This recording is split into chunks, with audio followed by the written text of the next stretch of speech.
Welcome to today's episode of CLCI Live, brought to you by the award-winning and ICF accredited school, Certified Life Coach Institute. Sit back, relax, and enjoy today's episode. Welcome, everybody. We're back. Why were we gone last week? Wait. We are back. That's a quote. Oh, we are back. What is a horror movie that says we're back? Poltergeist? Is it Poltergeist? It is. I think it's Poltergeist. Sorry, you just reminded me of that. I'm just quick on the draw. I'm usually the horror movie buff. Dinner, I'm not. What are we talking about today? We were in, some of us were in Texas for a wedding of our Sam. Samuel's wedding, or one of our facilitators. Samuel. He got married. Yay, Congratulations, Sam. Congrats, Sam. It was beautiful. They were beautiful, and they have already come back from their honeymoon, and I'm imagining they had a beautiful time. I would hope so. I would hope so. We came back with all smiles when We're we getting divorced. I think technically it's like an annulment if it's that quick. Yeah, if it's that quick. And I think that only happens if you're drunk in Vegas for the most part. I thought annulments what only happens really when happens you- if you're a Catholic. Isn't that a Catholic? I don't thing? know. No. Oh. There's got to be. What some happens people. when you settle for less? I think it operates as a yes, it's nice. I think it operates as like a contract. You have 72 hours, no matter what, to back out of any contract. So, Backstroke. all right. So before we get going, I want to remind on what our topic is. I want to tell everybody who's watching to please, pretty please, thank you, join in the conversation. Please let us know your thoughts. Share them with us. We want to hear from you. And I think that's about all for now. What is our topic, guys? About should we settle for less and compromising and rationalizations. Specifically, how do clients, I guess, compromise and rationalize their choices in the course of the coaching relationship and or coaching sessions? So that's a mouthful. Howdy. What is settling for less? What does that mean to you? What is that? The first thought that comes to your mind when somebody says settling? Yeah, I was like, wait, because that was a loaded question right there. No, the question I asked was, what comes to your mind when people say settling? I know, but you I loaded took it out there. the other part that was loaded. You're welcome. But we've tainted your audience already, though. You We're guys already the tainted presumption them. has already been put into our brains. It is no longer a not assuming. But yeah, well, we can start there. Let's start with settling. What does settling conjure up? Conjured up not getting what I want. I go into this with expectations. If I settle, that means it's not what my expectations were. Did my expectations adjust? They could have. But on my get-go of what I think I want or say or... I think a lot of people, I don't know though. I'm thinking as you said that, I was like, I don't know though. Some people go in expecting to settle too though. Like they're like, this is the perfect, but I'll go to here. This is my, you know what I mean? And then that's as far as I'm willing to settle down to, essentially. I mean, I think when you think of house buying and things like that, there's a bit of I thought of like there. settlers. So the first thing that came to mind was Settlers of Catan. But then I thought of like settlers as in like, old-timey settlers going out west to settle the land. Settle down. Take it But easy. they're like it's like a stoppage of movement. Like you found something that works for you and you're no longer searching or moving or being active. You're staying in one place and you're putting your roots down. That's settling. By the way, that's a much more positive spin on settling than what other people think or probably would initially think. Nicely done, Anthony. Well, that spawned from my Settlers Catan thought. I guess I could come up with a worse explanation, but that's the one that will stand for now. Some unexpected optimism from Anthony today. It's not optimism. I'm being accurate. and right with my definition. Not optimism, it's accuracy. Darn it. So realistic then? So Jen? adamant, letting us know he's not optimistic. I'm not an optimist. What else? What do you? What Jen, who has- settling? Um, To settle? settling, I don't know. I think it can be. I think it can be good or bad. I think it depends on your mindset. Yeah. I mean, in poker, we settle. Like, there's a lot of times that'll happen. Like, you get to the last people in a tournament, and they can choose to settle. Like, rather than go head to head, they can choose to chop up the pot between them, and then it's like everybody wins, which kind of like compromising. So, Jerome. I kind of was making sure that all of our channels were aware that we were live. So the question in general is just settling. What does it mean to me, right? Mhm. Okay. Yeah, I think there's a negative stigma around it, but I think we all settle. I think really when it comes to settling, it just depends on what portion of your life you're in, depending on it. Really, what we're talking about, what the scenario is. What comes to mind is, when it sometimes is maybe relationship based, that comes to mind, that sticks out. There's going to come a time where I think eventually everyone decides to settle, and that's not necessarily settle for less, but settle down is kind of what I imagine. So I don't know. That's kind of how I view it. I don't know. I know it does have a negative connotation, I feel like, for the most part, but I don't necessarily define it as a negative act. I think we're supposed to settle eventually. So, I think. Oh, go on. go ahead, Anthony. I was about to say, I think the question of settling always becomes important when there's a degree of uncertainty with what you're dealing with. Like if you knew, all the conditions out there and you knew, what you could realistically achieve, 100% certain about that, then it's not really settling. You're just making the most rational decision. But when there's uncertainty involved, you got to choose when to just settle, essentially, when to call your bets if you're thinking of gambling. So that brings me to if we sort of start to talk in the space. There's I have to look up the exact. Whoa! Sorry about that, guys. Just throwing on a commercial for you all. So it's the exact name of it. I think it's called Unbound Rationalization. But Anthony, you mentioned rationalization and rationalizing, and that kind of brings us into like this thing where we start to decide something, and then we rationalize our choices. Oh, it's called bounded rationality, which is this concept that's actually kind of used, and in many ways used not against us, but a lot of people in business or businesses do use this, where they know that we as people aren't going to sit down and do all the research, right? So we're going to make like the best decision that's the most convenient, really, ultimately, that we think is the best in the moment. But we're not going to take the time to sit down and in fact, if we did, we'd probably get very overwhelmed and all these things. So a lot of times we just go in and pick something off a shelf, or if we think we want to eat healthy, we grab something that says no GMOs or organic, whatever thing is on the front of a box, and that's enough for us. It's healthy, but we don't know truthfully if it actually is. But we rationalize that no, this is a good choice. This is a good one for us.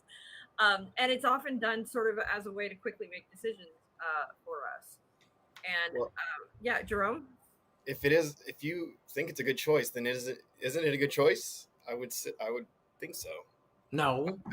I would, to you personally, if you believe that what you just purchased was a good decision, I think it's only up to you to really not make that a good decision at that point. If you already have agreed that to you feel like this is a good idea, you purchase it, it's only up to you now to ruin that by eventually, I guess. Well, let's say I buy a pack of cigarettes and I smoke a pack every single day for used 20 to be years. recommended by doctors to do that too.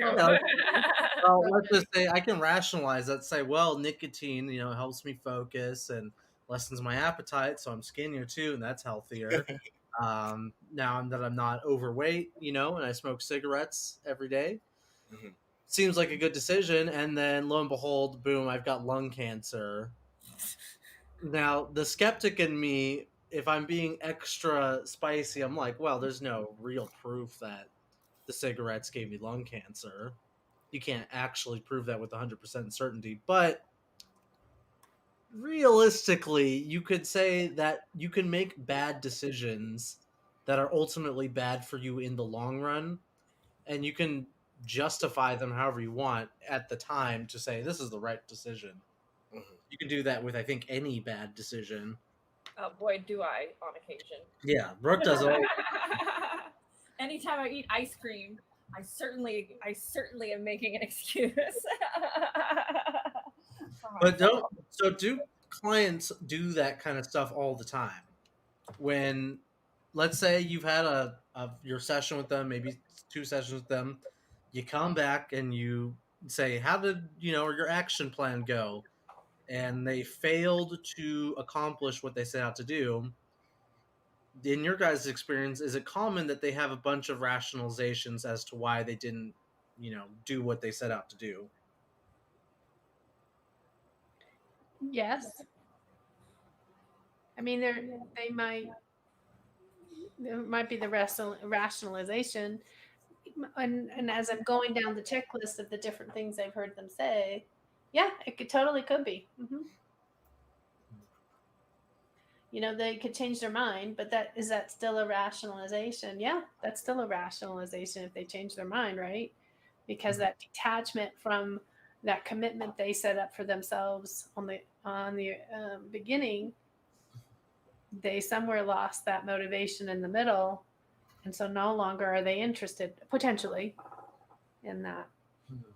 I would argue too that like learned helplessness, things Yeah. like that, Yeah. those are all demonstrations of rationalization, essentially. Uh, where it's Sue just put up Mhm. there that she came to realize it stemmed from past lives, I believe, about not being good enough or undeserving of care. Yeah. And our past definitely comes into play. And I think that absolutely it does. A lot of times we talk ourselves out of decisions using rationalizations and things like that. That is the definition of a block for clients in many ways, right? Yeah. Well, I mean, that could never happen. I'm not good enough. I'm not all those negative things that we tell ourselves. I think on some level, they may not be rational, but we may rationalize them in a way that they become, self-fulfilling prophecy, right? Yeah. Let me. I want to read the DSM-5's definition of rationalization, which I think is a pretty good definition for our purposes in the life coaching business. Rationalization occurs when the individual deals with emotional conflict or internal or external stressors by concealing the true motivations for their own thoughts, actions, or feelings through the elaboration of reassuring or self serving but incorrect explanations. So, Pretty much, I feel bad about something and I don't want to deal with the true motivation. So instead, I invent, different ways to like, or different stories to sort of serve and reassure myself, but it's ultimately incorrect. there's Yeah, a that really good example. Oh, Jerome. I was gonna say that to me makes rationalization sound like a bad thing. It is, Lenny. It is. I Do don't you have know. a way in which it's a good thing? I It think is. rationalization can really, especially for those who maybe deal with mental struggles sometimes, sometimes mental issues. Rationalizing can sometimes get you past. I feel like certain junctures in your life, so that again, so that you can move on and potentially, hopefully, I think, have a better outlook on life. Sometimes, I guess if that makes sense. I think it plays into optimism, plays into being an optimistic person, rationalizing for the benefit of being optimistic.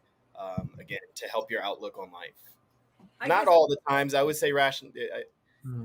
that just sounds like definitively to me rationalization is a bad thing. I don't think it Mhm. always is. All I'm saying. No.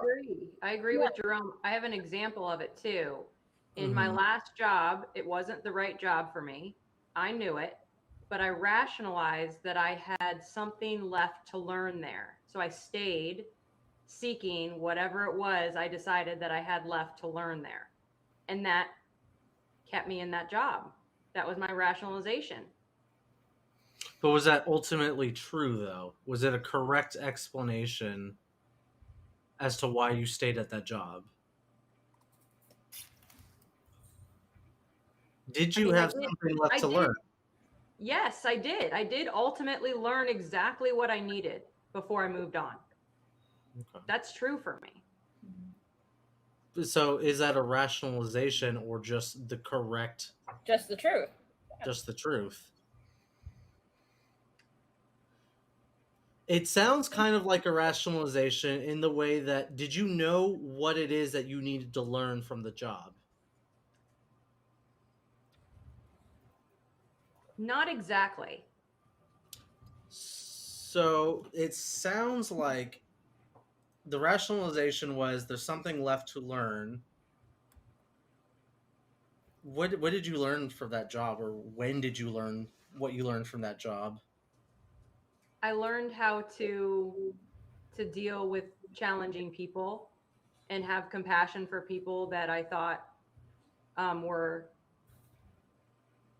unusually cruel or unkind, to really look beneath the surface and see the humanity in them. And also I learned to find that moment of um, the difference between reaction and responding, finding that moment where you have that breath and you can set an intention and you can respond. I didn't have access to that until I learned that through that job. This is just me being a big old bully, I guess. But I would. My question though is, with the rationalization of saying I have something to learn. It's a very general statement, so it's very easy to then take hindsight 2020 and go, well, I did have something to learn. It was the X, Y, and Z. But truthfully, in that moment, did you know what you had to learn there? Like, was there like No. you ended up having to learn life lessons there, Mhm. right? But Yes. when you said I had something to learn there back then, still was that were you talking about life lessons? Yes, I knew it was a life lesson. I knew it was something that I needed to learn about myself. So you had intention too. Yeah. Then okay, well there we go. I I don't would know. say yes, it's not, Like a I don't know if it's rationalization. rationalization. So like here's an example of common rationalizations that happen in business and things like that. So if you have a business that is doing something unethical, like so if there's a business that is as a whole company policy, Yeah, I know a and business like that. what? Oh, shush your face. Mhm. Um, so as a company policy, this business, tells people to work through their breaks or something like that, right? Like I mean, yes, but you have to work, and it's against the law. It's not what should happen. It's not, how things are laid out to be.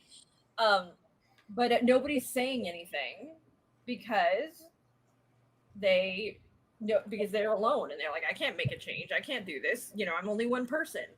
If you talk about government, how about that? That's a big one, real life example for me.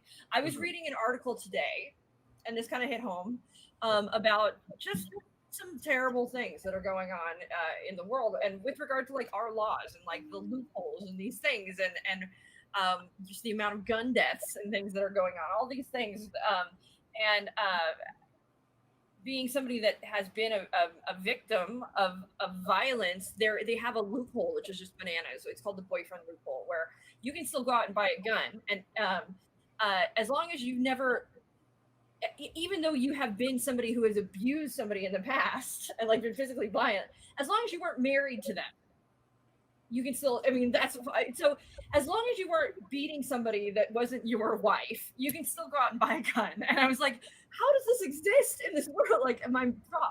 And as I'm reading it, I'm getting more and more frustrated. But then I go, I can't do anything about this. So I shut it off.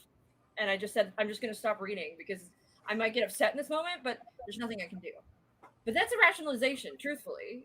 Like Mhm. that was me rationalizing that I'm incapable of affecting a change because I'm just one person and this is established law and all these things have happened, and because I've been frustrated in the past with things that I wanted to change and I could affect So, no change. So boom, this is how this shows up in coaching. As the coach now is just like, okay, so what could you do? Um, I looked at your name, Brooke, and it says Lisa on it. I'm So, Lisa. Oh my That's gosh, funny. it does. We're twins. but the coaching session You says, don't know well, my name? You had to look at my name. I don't know why, but if somebody in a coaching session, if that came up in a coaching session, a client said that, You like, can well, ask me. Like you don't have to. I mean, I'm happy to go through this. If okay, so like, just, I mean, challenge the person, challenge your client. Okay, what could you do, Brooke, about gun well, first and violence? foremost, don't go there yet. I'm just gonna back you up a second because Okay, I'm not starting the session from like, no, because my first question, I mean, because I shut down the phone, I shut it off. I don't even know emotionally if I'm ready to do something, if that's something I really want, and that's why I'm saying back it up a second because that's still unclear to me. Is this something? Am I rationalizing it that I can't affect change because I truly can't affect change, or am I rationalizing it because I don't want to admit that I know there's a lot of work and a lot of time and a lot of energy that I will have to put into it, and it's going to be a long haul for me to actually feel like I am probably affecting change. I mean, that's a big assumption, but is that really the true reason? It's not. I tell myself there's nothing I can do, but when we dig down deeper, there's more to it than that. There is. That's Okay. why I said back up a second. Well, thank you for elaborating. Now, is it that one or the other? Which one or the other is it? Do you truly not have the power to enact change, or is it what you said was the alternative, that it takes a lot of time and effort? I think both are true. Like I think both are true. I think me personally as one human being, I don't think it's possible, Why? truthfully. Because I think that I would have to get other people and other things on board. Like I would have to. It would take more than me, just Brooke Adair Walters, to affect laws that have been around for years and years and years. Now, when I say that, I also know that there are steps that I could take to get more people on board, right? Or organizations that maybe are already doing things that I could maybe. I mean, there are things I can definitely do rather than just be frustrated and give up when I get frustrated, because this happens to me all the time. This is like a regular occurrence in my life. I got rid of news for a long time because I watch news and it makes me, but I'm powerless to feel like I'm powerless to do anything. And it just causes this turmoil inside of me. So there was definitely a phase in my life where I just said, no more news. Like, I don't want to, I can't do anything. And it drives me crazy because I just want to help. And I don't know how. I don't even know where to start. And even the places and options I have to help, I don't even know if they're viable. You know, when I look at charities, maybe I could donate to a charity or something, but half of them are corrupt. And so I just like go down this like whirlwind of just like, there's nothing I can do. And then I walk away. So my question is then, I might be creating a false dichotomy, so correct me if there's a third option, but do you want to alleviate the turmoil, or do you want to solve the problem? Could you do both? Well, obviously, I want to some degree, eliminate the turmoil because that's how I shut down. That's why I shut it off. I just ignore it. Like I just go, okay, I'm going to put up this big wall of make my world small and make it just about like the effect cause or the change I can affect in a very little way in my world. Like if I help one person, it helps more people, and so on, butterfly effect kind of thing. But so that helps to eliminate the turmoil, but then it always comes back up because I do feel like there is more I could do. I mean, that works for a while, and then I read a news article and I get pissed off and it comes full circle. So the solution to stop like just ignore news. I don't think that's the solution either. I do want to be a human being that helps make the world better to some degree. I guess. Like I would rather know that and I don't want it to be me. It doesn't have to be me. I don't have to. I just want to do my part, I guess you could say. I don't want to just be somebody that just lived and didn't help somebody else along the way. So if you were listening to your client say the things that you're saying right now, Brooke, what would you say to, just pretend it's not coaching, right? What would you just tell your client based on what you just shared here? I have no idea. So I don't know what I want. That's the thing is I know. Well, I mean, Right. I guess I would have to clarify what I want and what Mhm. I'm doing, and what ultimately what is most important to me, and what I'm willing to give my time and energy towards. And I Yeah. think that's kind of the key right there. What am I willing to give, what you just said, what am I willing to give my time and energy to? Mm-hmm. It's huge. I mean, it's important. What's interesting is there's definitely a personal connection in this space, right? Because I'm a survivor. I can honestly say that I'm one of those people that can call themselves a victim. I am a survivor of violent act, and it was a long haul. It was a 2-year trial. And there were so many steps along the way, and there are things that have been brought to my attention afterwards with regard to, and I did with regard to, well, I'll just say with regard to like I can't even think of the name of it. You can't come within 300 feet with me. What is that? Why can't I think of the name of that right now? Restraining orders. With regard to restraining orders, which there's a huge again flaw and luckily there was not luckily sadly there was a woman that was killed because her restraining order lapsed, and the truth is that restraining order does provide some protection for people, and the fact that they do lapse is madness. And so I did do a lot of campaigning and donating in that space for that law to be changed, and I know steps are taking, but it's always a long haul in these things. But I do feel like because there's that personal connection, there is part of me that would love to help other people in that space in some way. But again, time, energy, and all of that.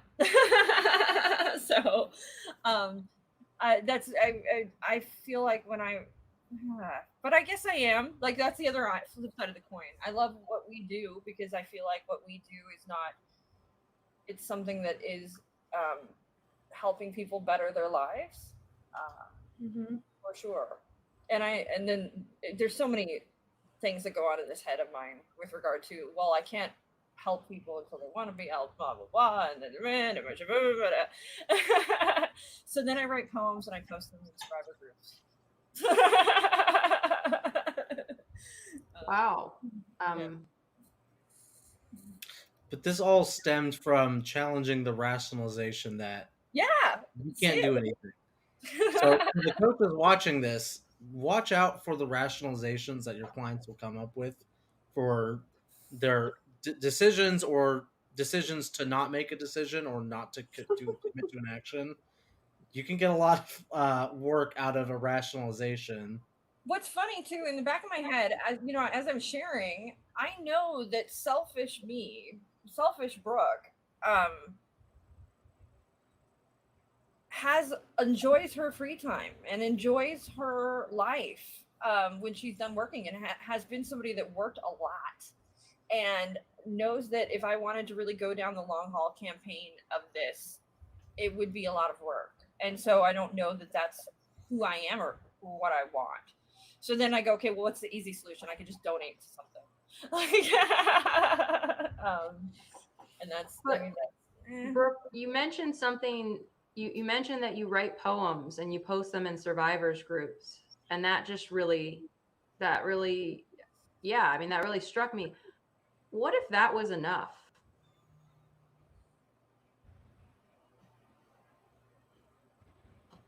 I think it is enough. The sad thing though is I know there are still so many people out there that are gonna go through what I went through, because it's inevitable.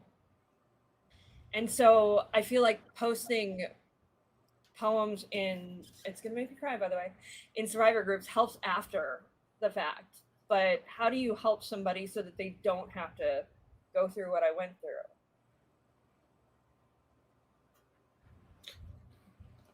And so the question is then, does posting in those groups, does that help you or does that help others? It helps. I mean, I think it's a combination. It's a two-way route. I mean, I think it's helping one another. Yeah. Yeah.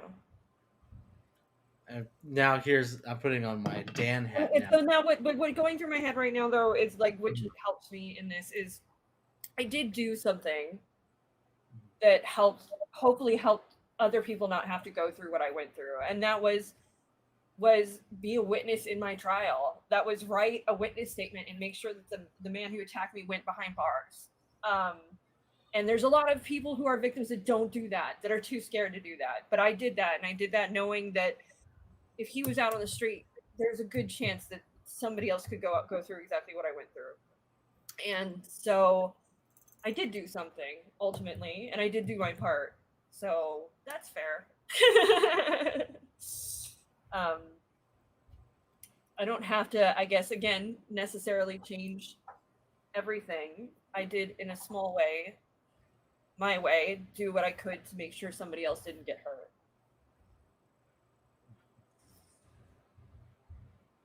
And this is the first time I've ever talked about this on CLCI Live, by the way. I don't know where it came from. Who knew that reading an article would come to this?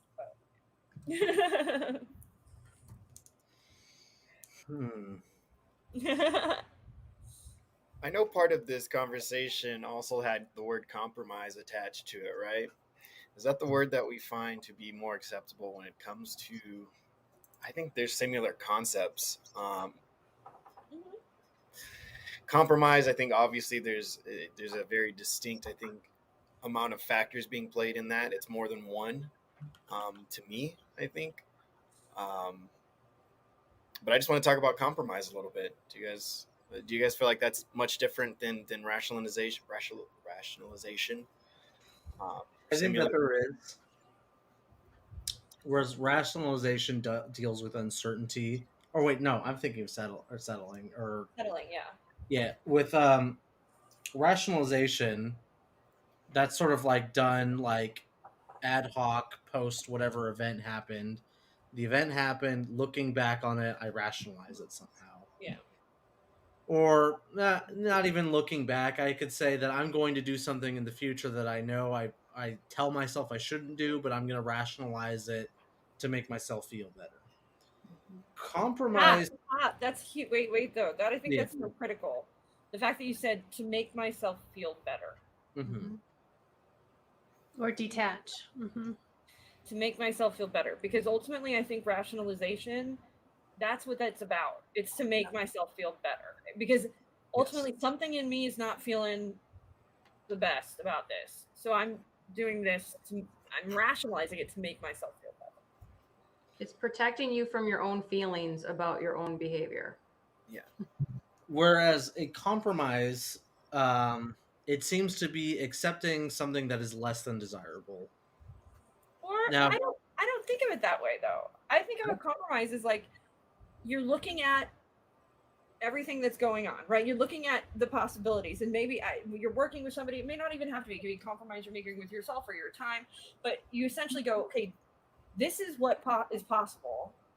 This is the best course for me right now, given my possibilities. This is the best course of action for myself. It could be also with somebody else, but it in many ways, I think that you're compromising. Like I'm going, okay, this is okay right now, because I'm getting something out of it that I don't feel bad about too. I guess you could say, right? It's not. And so I think everybody can feel good at the end of a compromise and not have to rationalize. I don't know. Would it be maybe a good explanation to say it's maybe a healthier way of rationalization? To me, that's what's coming forward. When you compromise, I think with compromise, you haven't done it yet. Like compromise, the decision hasn't been made. It's not like I have to live with this now, so I'm going to rationalize it. I think compromise is more of almost more of a verb to me. So it's something that you are. What about reaching a Actionably compromise? Yeah, it's something you're actionably doing. Like I'm gonna make a choice to go this route. I'm not rational. I don't know. I don't feel like it's like it's an action to me. I'm compromising. When I was when I'm working with couples and when we talk into negotiate and compromise is what this kind of feels like. And the way that I generally describe it as that brief teachable moment is compromise tends to be more on the subtle side, whereas the negotiation is more on what you're describing as the compromise side.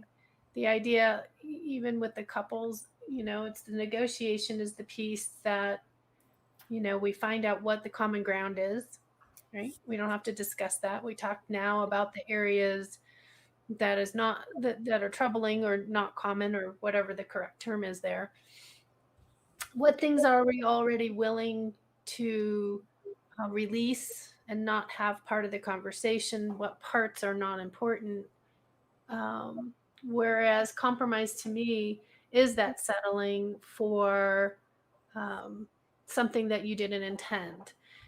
So usually with couples, that's what I'll say. Let's not worry about compromise right now. That's kind of like the last thing to go through because we don't know enough about all these other pieces of what's here and what's not there and what shouldn't be there. It's the discussion and open up that flow, which is what you're talking about, I think, Brooke, in this place. And in that discussion, or Brooke's version of compromise, that opens up a great deal of space to expand. And when you settle, oftentimes that resentment can build that I'm settling for something I didn't want it. Like in a relationship, if a lot of the times there's infidelity, I'm settling for this relationship that I can no longer trust. I'm compromising that, or I'm in another term that I'm settling and I don't want to settle. So in that place of redefining trust and all of that negotiating space, it all takes time and energy as well. And like Brooke was saying earlier, am I willing to put that time and energy in here? Well, there's areas in which I am, and there's areas right now I don't want to explore. Well, in a relationship, that's true as well. And a lot of the times, I didn't know I was going here.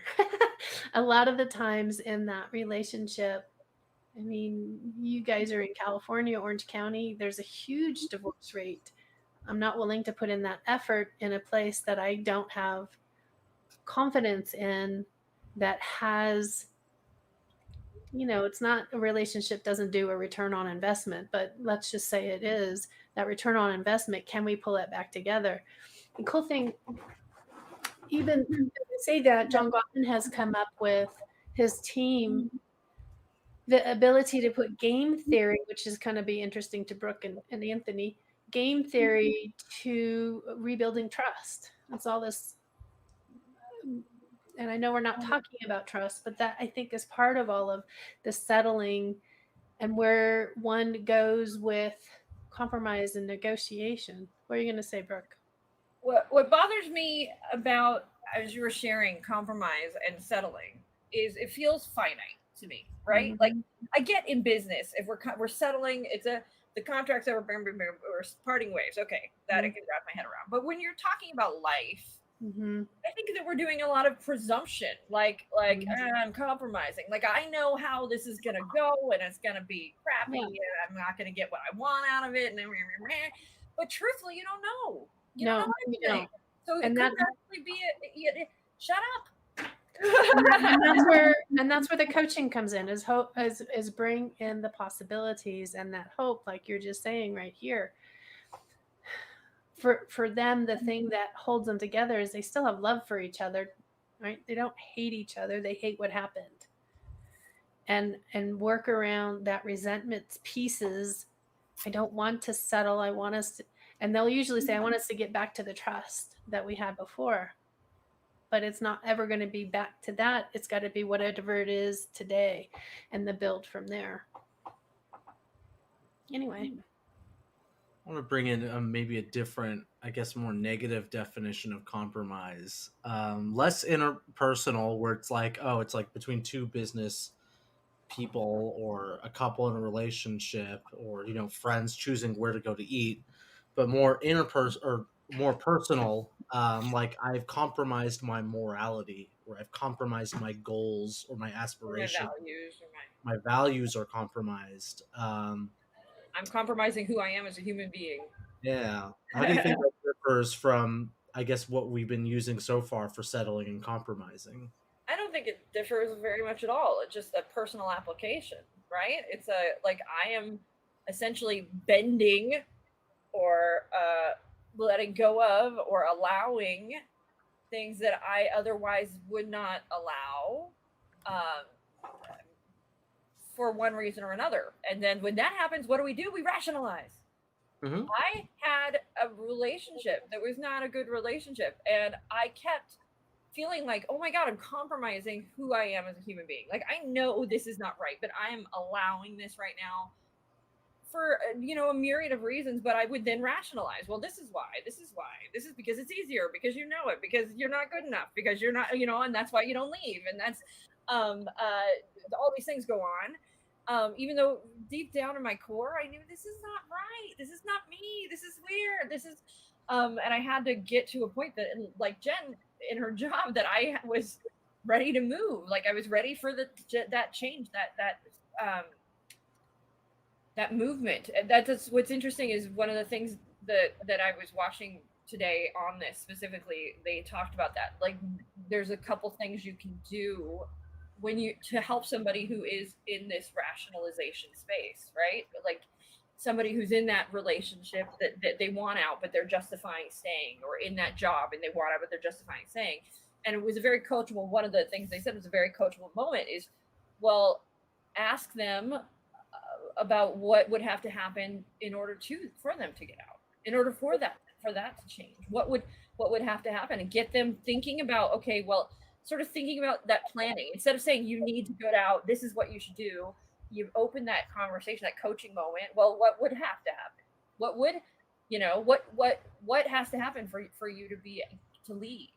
And then the other flip side, they said the only other really good way to do that is to give a rational, like a logical argument, and sort of pose a logical argument where they're able to deduce on their own that, oh, wow, that is possible. It's sort of to show that the whatever the way they're rationalizing, you, instead of giving an emotional argument against the rationalization, you say, well, what would happen, or what happens if you keep going down this path, and sort of allow them to sort of start to be logical with the outcomes and their values, etc.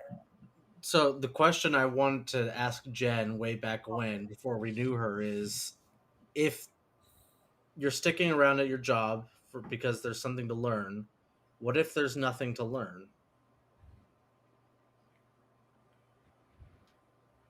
Oops, Can't hear you. volume. Sorry, I muted myself. That was definitely possible.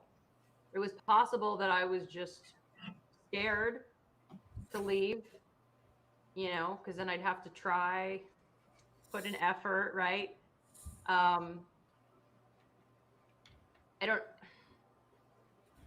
If there was nothing to learn,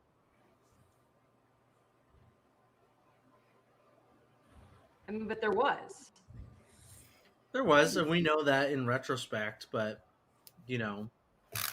at the time, did you know that there was something to learn? Is it 100% certain that there was something to learn? I believe there was. I believed it. Like I felt it. Like it was like, I just knew it. Can't tell you how or why. I just knew it. So then at that point, if I was back then, mysteriously a coach back then and coaching you, then I would go down the line of, okay, so what do you think there is to learn from this job? What is it you need to know before you leave your job, which is going down the route that Brooke was, sort of saying. I think too, there's a good separation that what you're bringing up is a good point. That like with me and the way I went through, I said, okay, wait, there are things I can do, blah blah blah, and then but Jen was genuinely there, and she was right. If you're it's not up to us to always. We can ask, is there something to learn, or what happens if there isn't something to learn? But if they go, yeah, no, there is something to learn. I know there is. Yeah. And the next step is, okay, well, what do you need to be okay with learning in this process? Like what, so you're not miserable. I mean, whatever that means, they would have to bring that I don't want to be miserable or what have you. But, but that goes back to the anti-fragility that we were talking about a few weeks ago. She was building that piece unbeknownst. Yeah. Well, we don't want to not negate our clients. So if they're rationalizing and it's something that's so ingrained in them, it wouldn't be wise for us to sort of poke the bear in that moment, right? Like the unwise question that I want to ask, but is definitely not in the coaching realm, is, well, how do you know that for sure? Right. Like, well, is pushing? That's not the way. Even though that's the way I would like to go, that's not the way that you should go as a coach. If your client says they know something, it's probably best to take it at face value and then investigate further. And that's probably best. I've challenged a client with that. There's probably some situations, but the stakes are relatively low in this example. Ask, do you know that? I also like the question, what does that mean to you? In that knowing, what does that mean for you? You know? That's good too. Yeah. Mm-hmm. Because for me, Anthony, the question that you asked was actually a really good question. You said, what was your question? What did you need to learn? Yeah, so you need to learn something. What is it you need to learn to leave this job?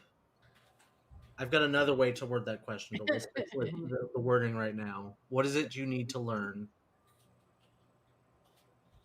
I needed to learn that I can't control people. That even when I am aware of, that there's something deeper to why they may be unkind, I can't change them or control them. Just all I can do is be kind. But at the same time, when you can't change someone and the situation will not change and it's no longer serving you, that's when it's time to go. I had to get to that point where I realized this job is no longer serving me.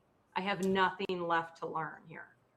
Now, this is the tricky part about coaching in the past, because I'm pretending I'm coaching Jen back then. So I don't know if that would have been the answer you would have given me, since it already has happened. But What do you think you would have told me back then if I asked the same question? If I asked you, what is it you need to learn before you leave, what would you have said then, not having gone through that experience? To believe in myself and to trust myself. When would that happen? Would have been my next question. When will you know that that's the case? I wouldn't have been able to answer that. I probably would have said, I can access that now if I really want to. I mean, we're getting into hypothetical coaching, which I don't like to do, because I don't know if we could know what you would have said back then. Right. But it's just continuing down that line of questioning of, you do know the answer, it is within you. It just, we got to ask the questions and tease it out of you and then get some sort of definite thing. Because me as a coach, I don't know when you're going to learn that lesson, or what the lesson's going to look like, or if you even learn that lesson, are you then ready to leave your job? So it's my job as a coach to figure all that out. So the more appropriate coaching for me would not to have been coaching the problem, which if I came to you and said, my goal is to leave my job, there's so much else under there. I needed to be coached as a whole person and then my action plan would have arisen on its own. Which Mhm. I'm the kind of coach who would love to just be like, okay, so when are you quitting? when are you gonna leave? Let's just get to it. But that's probably not the best course of action sometimes. So there's this person that I was coaching a while ago, and like Brooke used the term "don't poke the bear." He said, "Don't poke the bear." I mean, not literally, but figuratively, right? Don't poke bears in general. I don't think literally you should not poke bears either. I Yeah, think in most cases, No, I mean, he didn't actually bears say is a those bad words. idea. I meant that he didn't say those words. Yeah, but don't poke bears. They'll eat you. The idea was that he didn't want to go down a particular path that was coaching the what, as Jen's talking about. And so then when we got into more coaching of his who and the process of who he is and how it was functioning and blah blah blah blah, it got down to the what. And by the time we were at the end of and the other side of that coaching session, while we're coaching the who and the what, and the flow of that session was going really well, he goes, I don't know how we got there. I didn't want to talk about this, but in the end, that's what all came out. So when you're doing that dance with your client Sounds on like you any of made these compromise. on any of these kinds of topics, if that's just what it is, follow their lead in this process. If they're talking about compromises, and Anthony is almost called you Andy, changed your name. Anthony is speaking on, and how Brooke has shared, and how Jen has said what would work best, and Jerome's input.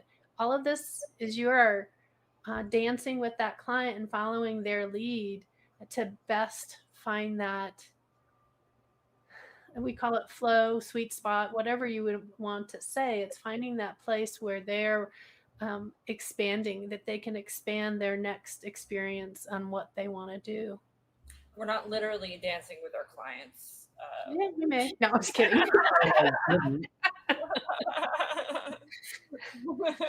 I've gone on walks with them. We got a little bit of time left. I want to maybe touch on the coaches side of things. Are there times where coaches got to make compromises? No. Coaches got to make a compromise. Yeah, just I think that's on the coaching side. I'm thinking of the person as a coach. That when you said that, when I first began coaching, did I have to compromise? Yeah, because I had to compromise the space of where I thought I had the answer Yes. to help them. Ding, ding, ding. All of that advice that we think we got, that we got to share. Shh. No. Yeah. Hold it in. That's the space where, most of us have to learn and to operate from, is that client really does have the answers.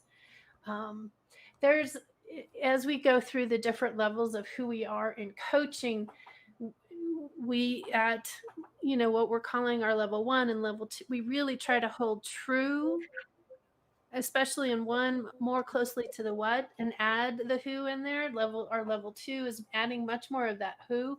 And then as you can keep progressing, it's all about reintroducing a lot of this stuff that we say don't do advice, but it's not advice when you've got some training and years under your belt of practicing it. All kind of has a transition and makes a full circle. But at this early phase, yeah, don't give advice. Don't compromise the knowledge or do compromise the knowledge that you feel like you have to bestow on others. Mhm.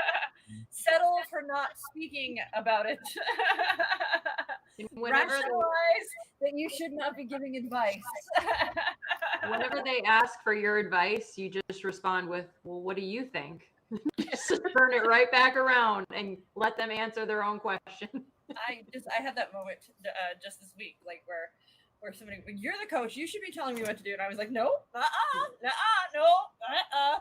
what should you be doing? I was like, nope. Mm-hmm. I had to do that a few times. That's always fun. A quick shout out to Tracy Lebum. LeBurn. Leburn? I think it's LeBurn. Oh, there's an R in there. I didn't. LeBurn.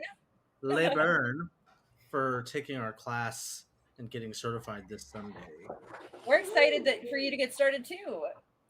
Make sure you touch base again and tell us how it went. Let us know. Keep us in the loop. We want to hear about your progress and your success. And if you need help along the way, we're here for you. So Yeah. we too are excited. We want to hear more about your journey. So Okay. I think that's about it. Yeah. My ADHD is in high form at the moment. Signing off. Right. That was our talk on compromising, settling, and rationalization. We will catch you guys next week, 4 p.m., same time. Be sure to like, subscribe, comment, take our classes, get on our email list, read our blogs. Yeah, I don't know what else. Ask questions, call the office. Call the office, introduce yourselves. Send an email. Check out all our the website. Make sure you Send us tips.